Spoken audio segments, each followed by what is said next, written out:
Well won by Colin Ryan. Stopped by Paul Roach. Flicked through. Darren Stamp just got a touch to it. Comes down. Eventually first John Conlon. He's going to hit off the post. He's there again, and it's put into the back of the net. A goal for Clare. It was a bit of a journey, to say the least, but eventually it reached its destination as the ball bobbled around. John Conlon hit it off the post, he pulled on it, and it went off Keith Rossiter's heel and into the net. Well stopped by Atkinson, looking around at various immediate options. Ling missed it, Rory Jacob didn't. Back again fires Colin Farrell, and that's point Iberado for the midfielder from Bunclody.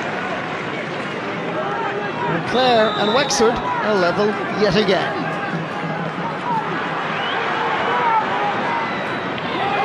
Good work here by Paul Roach. Sent back down the middle route despite the sunshine and the breeze. Well gathered.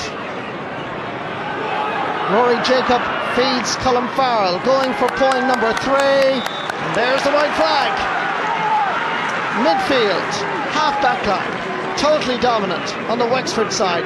At the end of it all, Wexford lead by 2. Now Clare, against the wind and against the sunshine, have to come forward and get an equaliser. Is Jonathan Clancy the man? He is. The only point he scored in this league final, but it could turn out to be the crucial one and give the Banner perhaps a lifeline.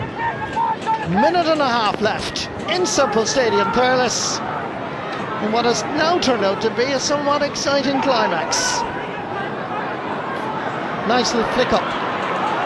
Here's a chance for Owen Quigley. That's a smashing effort. And Wexford and Clare are finally beginning to show their hurling prowess. Under a little bit of pressure. Still Dillon. Flicks it forward. Not enough support play by the Banner. Floats it into the space. Chasing after this. A vital ball for Donald O'Donovan. Philip Brennan has to keep it within the boundary. This loose ball. The ball is in the net. One Wexford man beat 2 Clare men. And Rory Jacob has got the vital touch that guarantees Wexford not alone win Division 2, but they'll be playing in Division 1 hurling in 2011. Surely it's Wexford's day, and to be honest, they have been the better team all the way through, but Clare's battling qualities may well still give them a lifeline. They need a goal, they need a point. Whipped in, stopped in its tracks. Here comes fullback Keith Rossiter, fouled on his way out. Free out to the Slaney-siders. Well, it might have been a bit dull and boring in the first half, but it's been quite exciting in the second half. And for Derek Honan, it's a second yellow card and a red. Clare reduced down to 14 players, and it's bye-bye to the Division 2 title as well. But you have to say, even although the final whistle hasn't blown, the Wexford have been, over the 70 minutes or so, the better team. This is Pat Vaughan coming out with it, sweeping it down this right-hand touchline, out over the sideline, line ball for Wexford. And Colin Bonner and Wexford have found the magic formula. A team that was beaten by Carlow, and full credit to Carlow, by the way, but Wexford recovered from that shock defeat to come back, get into the Division 2 final, face the men of Clare in Semple Stadium, and get through on a scoreline of Wexford 1 goal and 16 points, Clare 2 goals and 9. A proud moment for St Martin's as Seamus Howland, chairman of the Leinster Council, presents it to one of his own, Diarmuid Ling. Wexford are Division 2 champions 2010.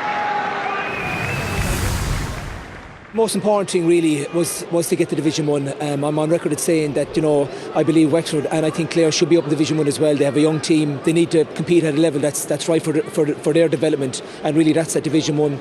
And they're facing a long year now back down in Division 2, so I'm hoping DJ would still maybe look at the leagues and restructure. But having said that, it's Wexford's day. It was a great day for us. We worked very hard. It looked like sometimes we didn't want to win it with the number of wides, and we could have went 2, 3, 4 points ahead, but kept it there to the minimum, and Clare kept coming back, and they also had their wides near the end, like, so they'd be looking at a game that possibly could have went, you know, they got two goals maybe against the run of play and kind of kept them in it and possibly could have went on.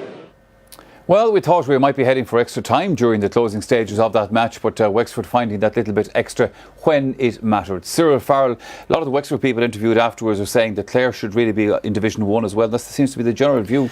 Yeah, I don't think it's doing any good for the likes of Wexford or Clare or Offaly, any of these, or even Lyster that wind themselves up down Division 2, because there is a big gap between them and the rest in Division 2. Now, the rest might improve, like Carlow and these, but like at the same time, you're not doing any good for hurling by keeping them down there. Now, just supposing Wexford are beaten today, that'd be their third year down there, and I don't think it'll do any good at all. Now, Clare, it's their second year down there. They have a very young team, but I know, like what Colin Bonner is saying there, they need to be up at the pace of Division 1, and I just think they'll have to maybe revisit that scene again, because it seems to be kind of a football structure. It's different in football, you have so many teams, but not in the hurling. You really need that many teams in Division 1.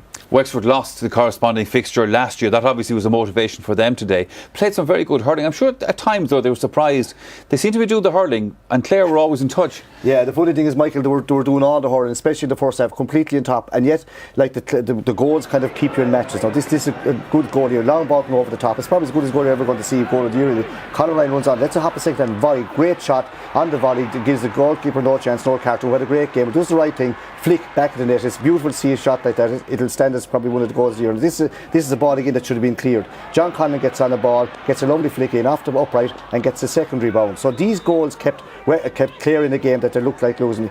He's a big, strong lad from Kildare. Gets a good shot in, hits the butt of the post, but he follows up like any good foul, flicks it back in again, and just goes off Roster's foot into the back of the net.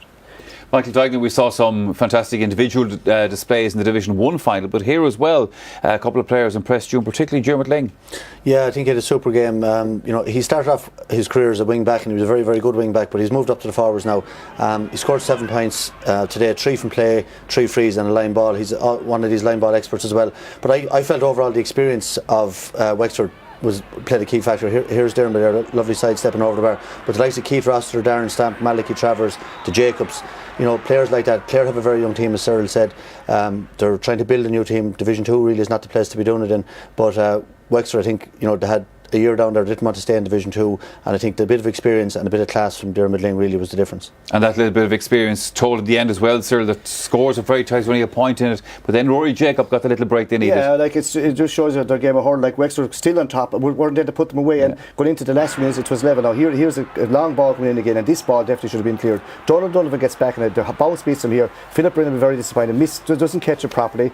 Rory Jacob keeps fighting with a little flick in the back of the net, so effectively the game is over. Now they're 4 points up and they're in the driving seat, but any neutral there would feel that Wexford really deserved to win. It's tough looking Clare, but like sure, Wexford deserved to take the spoils. Okay, I look ahead to the hurling championship coming up shortly here on the programme, but for the moment now we're going to turn our attention to football. Now, last evening at Breffni Park in Cavan, Dublin and Donegal contested the All-Ireland Under-21 final. Reporting on this one is Catherine Davis. As in their previous games in this championship, Dublin were quickly into their stride as they led Donegal by double scores, 4 points to 2 after 15 minutes, before this fine solo effort by Nicky Devereux increased Dublin's tally to 3 points. Indeed, it took Donegal all of 28 minutes before they got their first score from play. Dermot Malloy, who had earlier scored 2 frees, reduced the margin with this fine effort out on the left.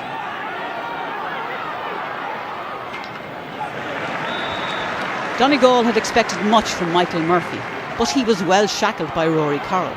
But he showed his class with this effort, which just went narrowly wide. But the Northerners made amends shortly afterwards. The Dublin defence was in disarray. Sub Killian Morrison provided the pass, as Leo McClune coolly slotted home as Donegal led once 4 to 6 points at the break. Murphy and Morrison put Donegal 2 points in front with 15 minutes remaining, before Gary Sweeney brought Dublin back into the lead with this well-taken goal. David Quinn supplying the necessary pass. Kieran Dorney and Dean Rock added to Dublin's tally before sub Barry O'Rourke completed the scoring just as the hour beckoned and perhaps the title was coming back to the capital.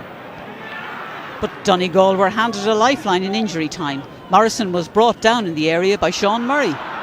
From the resultant penalty, Murphy smashed his effort off the crossbar, much to the relief of the Dublin squad, not to mention the travelling supporters. So it's Dublin who celebrate their second under-21 title on a 110-18 scoreline. Yeah, silverware for Dublin. Will there be more before the end of the year? Now, here's a check on the main results of the weekend in Gaelic games. And there is confirmation of the score in the National Hurling League Division 1 final.